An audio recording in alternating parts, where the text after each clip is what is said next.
It's almost nearly 5 hours.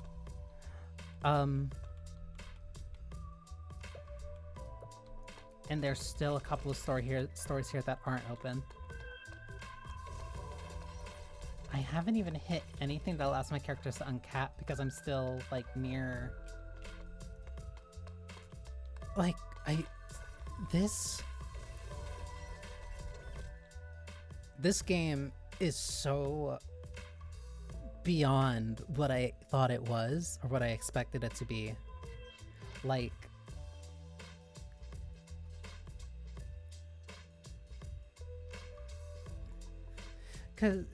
Cause like I'm now 5 hours in. I'm almost 5 hours in. I have access to the gacha. All my characters are level 10. All my characters are level 10. I haven't gotten to any uncapped feature or mechanic.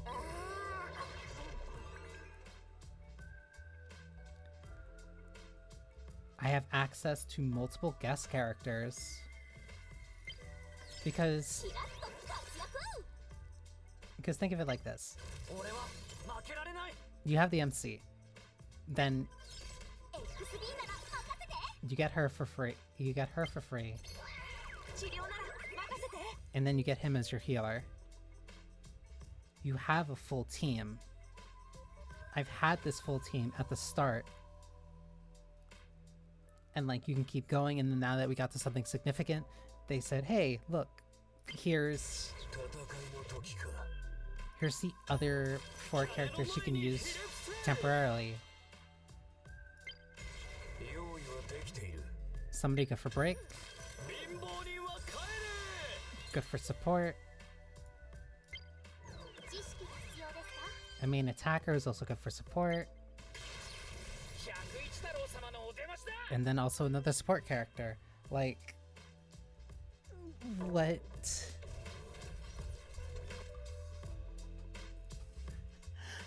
What purpose do you have to roll for the gacha? And like the story and the way that you've been moving through the map, like this doesn't feel like a gacha. Like, yeah, it'll feel like a service game when I get to the end of the story and that stuff at the end of like maybe this chapter, but like none of this process. This has been the most pleasurable process and intro hours of any gacha I've literally ever played. And I've been playing Grand Blue for about like 5 or so years, and I really do like Grand Blue, but I did not nearly have as much fun in those first few hours as I am with this. I really like Wuwa, and I've been playing Wuwa now for about a month. I did not have this much of a pleasurable experience with this. Genshin bored me to tears. Star Rail, like I kept playing for a bit, but then I didn't even really burn out. I just got bored.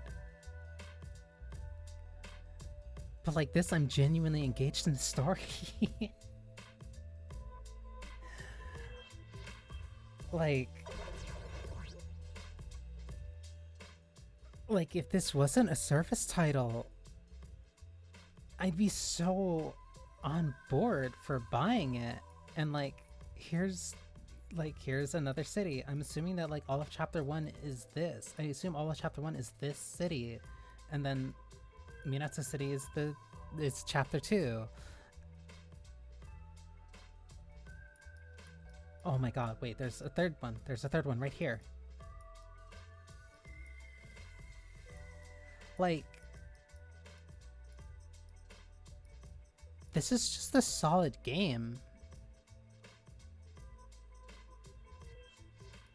Like, there's a lot of gachas and service titles where you can't really cut it. You can't really like remove the service stuff.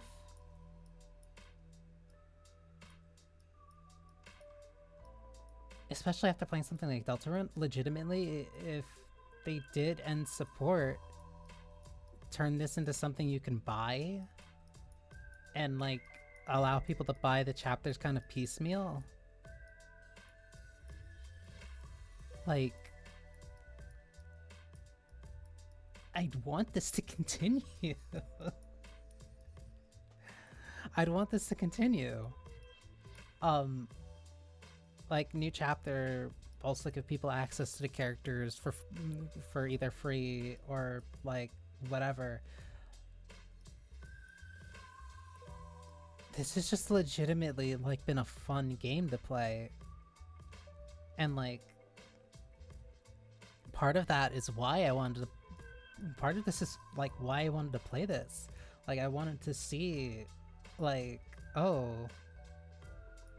it is end of service, and it is like it's effectively going to be gone by the end of the year.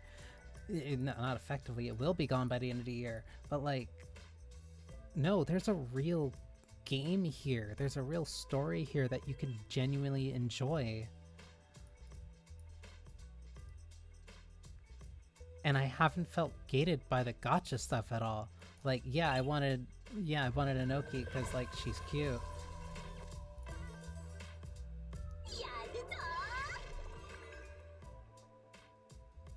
But like, she has her own trade-offs. She's also a high skill character to use, and like, I'm still struggling to kind of like really get a full use out of her. And of all the people all the corpses I've been running by, like, yeah, no wonder why she would be high difficulty. You have to get achievements to uncap. That's so much nicer.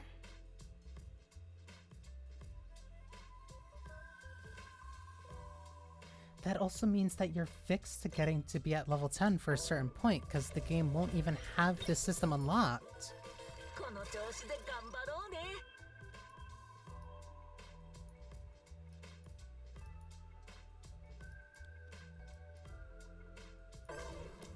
Like,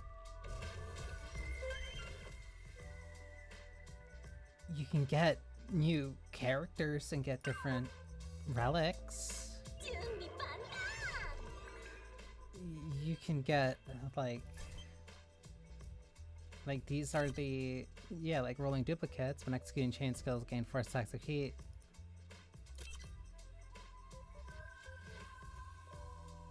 This effect will not be considered as an action to accumulate heat. Obtain 2 potential gems. When heat reaches maximum stack, increase crit damage. I don't know what potential gems even are. Increase damage bonus is skewered meat by 90%, and self-damage will trigger up to the same percentage. Like,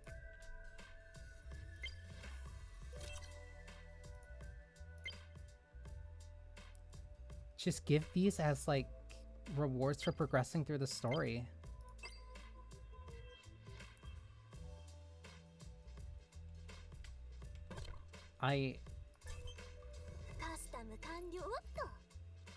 Because I'm also getting these just by opening chests, like, so I assume that there has to be like some type of endgame thing where you can grind these, because these aren't related to the gacha at all.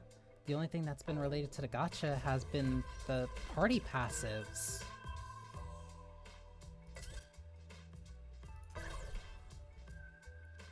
That's what these are for. Okay, that's for uncapping these. So then you don't need dupes for these, you just ascend them to increase the stats. But then you don't really need that.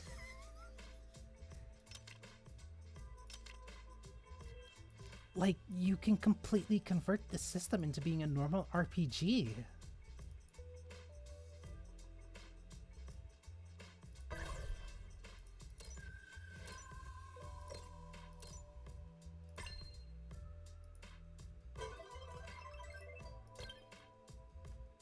Like, I'm so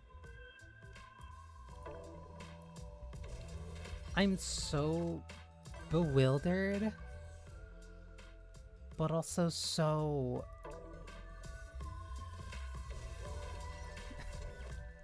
like, this is an example of like, no, just make a good game. Just make a good game and like people will play it. You don't need to have the gacha stuff in it, or you don't need to have the gacha stuff be that impactful. Also, there's been no energy system.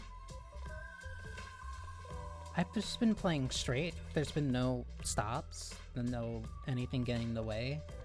Uh, when I'm they build a free-to-play game without a paying part, yeah, yeah. Because when you also get strong enough, like when you're fighting weaker enemies, you just instantly win the fight. You hit them, and then you win the fight. Then you still get the experience. You still get the rewards for it. But like the combat systems actually, I'm engaged in the combat system. The fact that Inoki has a delay on her parry, whereas another character has like instant, and the other one you can play from a range. But because she has that, and because she has an entire like heat mechanic, which is around you doing different attacks and maintaining that combo so you can keep that heat up, like unless you build a specific way and use her a specific way, you're just paying to make the game harder on you. like like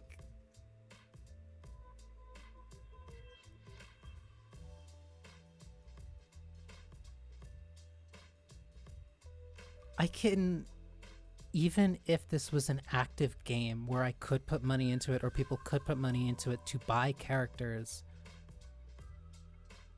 one, you wouldn't have to. You wouldn't really have a reason to. And two, it's just a really good game. Like, that follower system of you being able to trade items that you need, where it's just like, oh, hey, I have a friend who's further ahead of me, and like, oh, I really need this one thing, but I'm lower and I can't get it. Your friend who has like up to 50 of them, like, oh, I can trade one item per day? Sure, here, have that. Like, that's a system I wish so many other gachas had.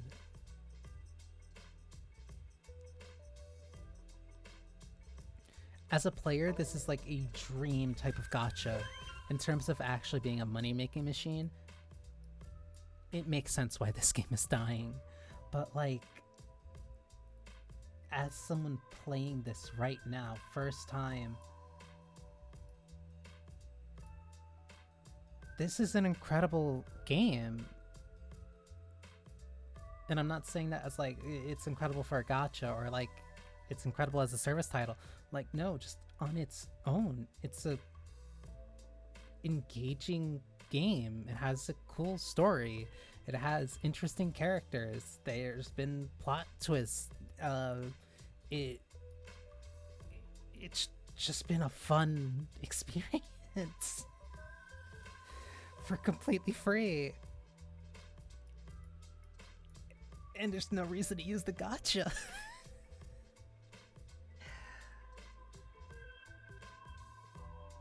This is a money pit.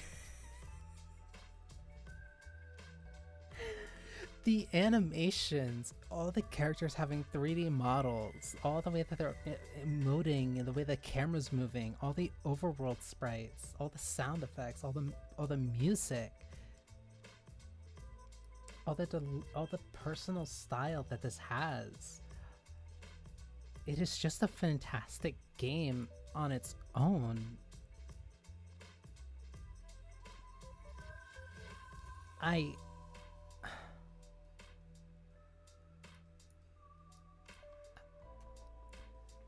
I'm playing and I'm like, I don't understand how they expected to make money.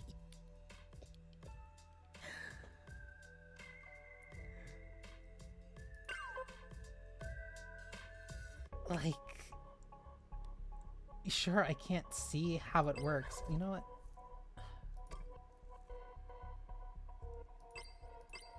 Okay, this is on the standard banner. It's a standard banner. You can get dupes of the main character?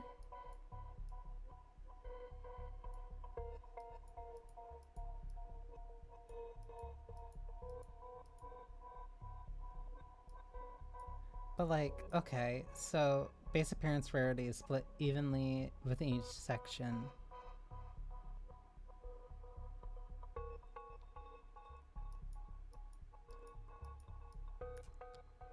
You would need dupes for the boost, yes, but I've never seen dupes of the main character be in the gacha.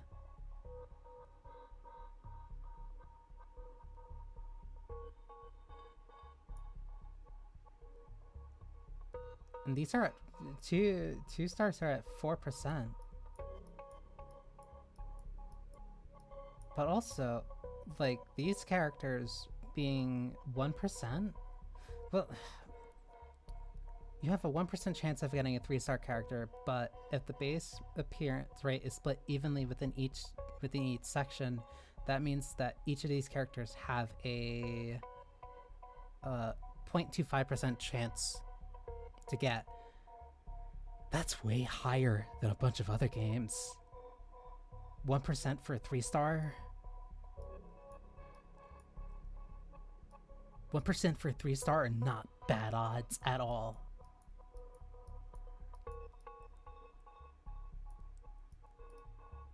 And then these are 2 stars, which you're more likely to get like dupes of regardless. And then all these just being for gear, like,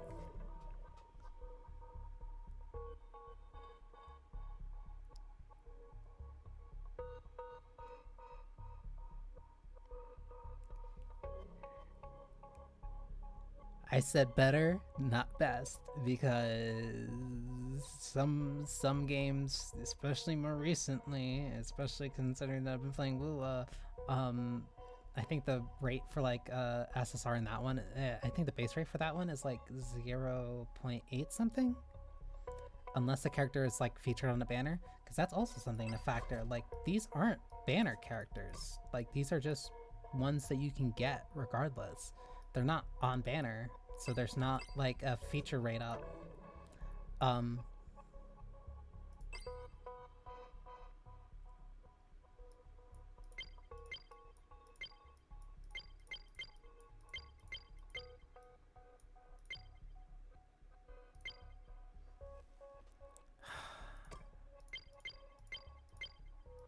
Like, I don't know how they expect to make money. I don't know how they expect to make money, but like, damn. As I think it's only appropriate to read this like right before I end the stream, because I also kind of, one, need to use the bathroom, and two, I need to eat. As was recently announced, the service to Tribe 9 will be terminated on November 27th, JST, which takes the opportunity to apologize again for the sudden nature of this announcement.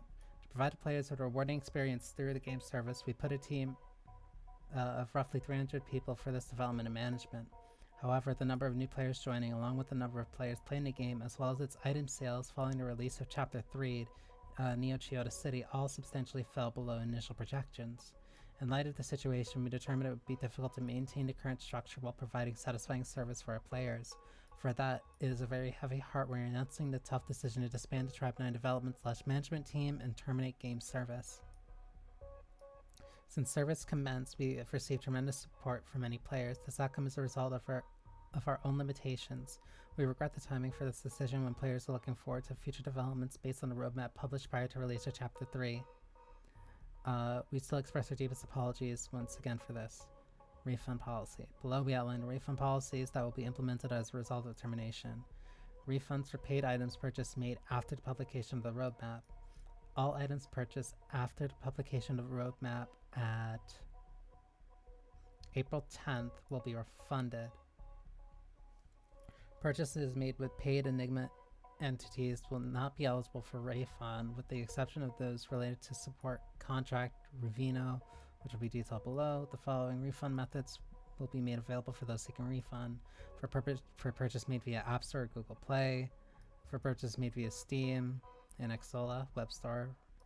More details regarding refunds for remaining unconsumed paid Enigma entities in players' possession. Remaining paid Enigma in players' possessions when service terminates will be refunded. They will be refunded at the highest rate,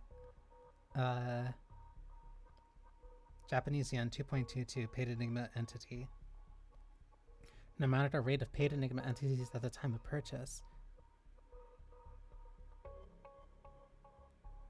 That means if some people got some of them like on a sale or in those bundles, they would be making back money. Also, if they're keeping that fixed regardless of like where the yen is, then that could be a lot more money, like on their end that they're paying out. As per the previous notice, the consumer paid Enigma used to unlock armed supports and advanced support as well as purchase contract levels. For support contract, Ravina will be returned after contract support ends. These return paid Enigmas will be eligible for refund. More details, publication plans for Inmate Story. With the disbandment of the development team, we are unfortunately unable to add new story content to the game. Yet through the effort of the scenario team, we have been working hard to publish story content on the official website up until Chapter 5, which was already in production. Please note that the content will be based on character dialogues that were originally scheduled to be released in-game, hence there may be instances in which the content is difficult to follow, as the narration may not be sufficient enough to depict the whole story in detail. We humbly ask for your understanding in advance. This is planned for release in Japanese only. Once again, we would like to sincerely apologize for the nature of this notice to all players who are eager to witness how the story of Tribe 9 would unfold. Finally, we would like to express our heartfelt gratitude for all the players for Tribe 9 from our players. We hope you will enjoy the story updates that we plan to publish on the official website in the future.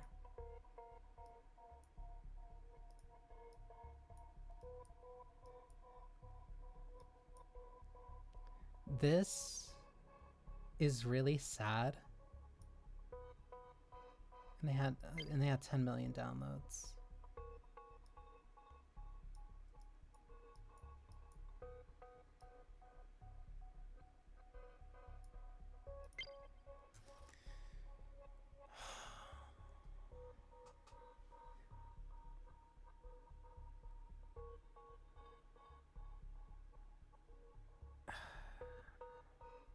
This is really sad.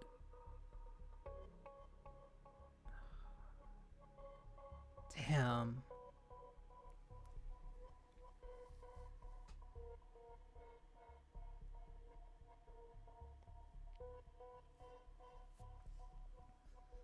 $10 million is bad for a team that size, because that's a lot.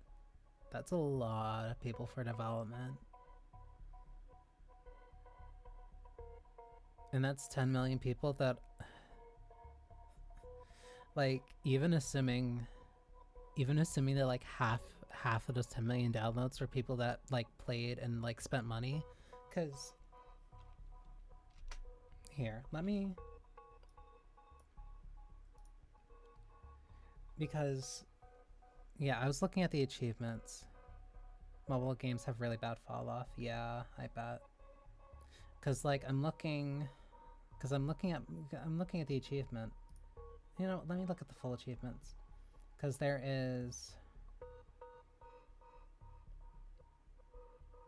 was chapter 0, which was I'm tired of playing the hero. 40% of players have this achievement. So like of the people who got this game on Steam, 40% clear chapter 0. That's like the first 2 hours. The chapter I'm in now, which is Hazardous Workplace, has a clear rate of 20%. Complete chapter Monster Within, that is chapter 2, that has 12.7%. What I'm assuming is chapter 3, which is Dead History Comes for Vengeance, that is 5.2%. Like, they were bleeding players at each cutoff.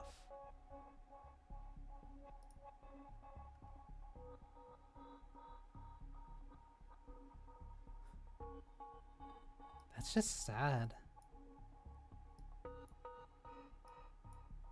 That's like really sad.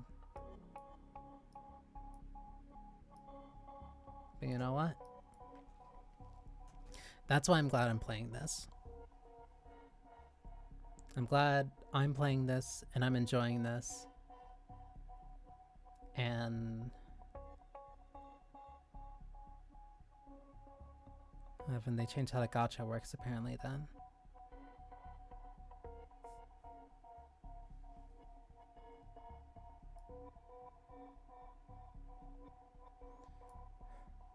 I'm glad I'm playing this. And I'm glad I'm able to...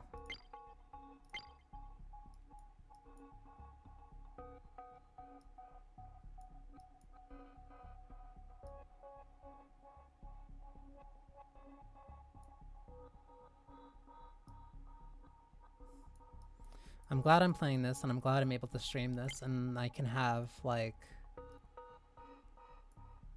a completely kind of unbiased just recording of my own reaction to playing this. Like, yeah, I like Hodaka's work. I played Dangan 2, I played Dangan V3, I liked half of Dangan, of the Dangan anime 3, of Dangan 3's anime. I'm loving 100 Line right now.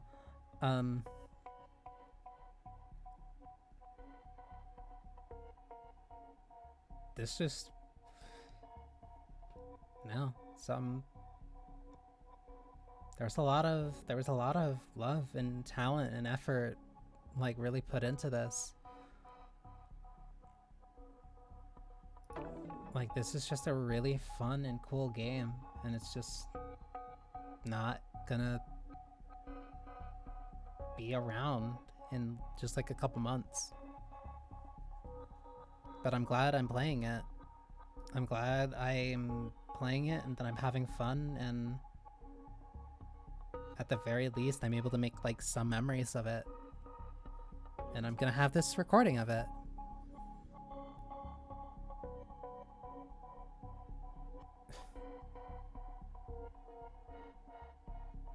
This is giving me like such a bitter taste in my mouth. It's like eating at a restaurant that you really like, but also just like knowing that it's gonna go out of business.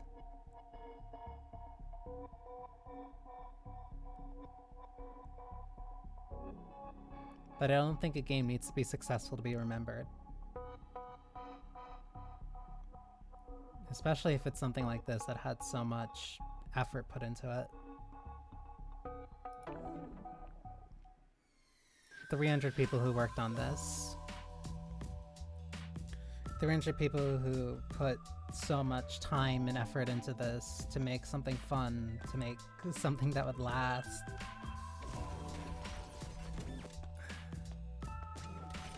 I hope the fan base for this lives on. Even if the game dies, I hope that like people will still make fan art and will remember this and like make little fun fan AUs or whatever.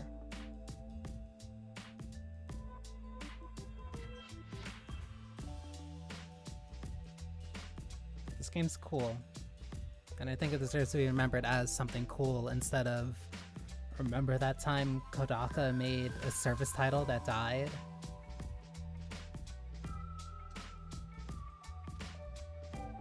Nothing lasts in a mobile space.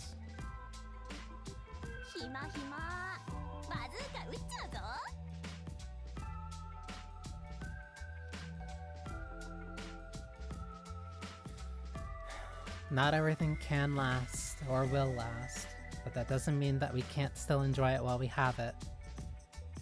Or look back on it and remember the good memories that we had of it. So yeah, I'm gonna continue with this on Wednesday. I want to try beating chapter 1. See if I can dip a little bit into whatever the end game is or would be. And yeah, I don't know. I want to do all of the story on stream before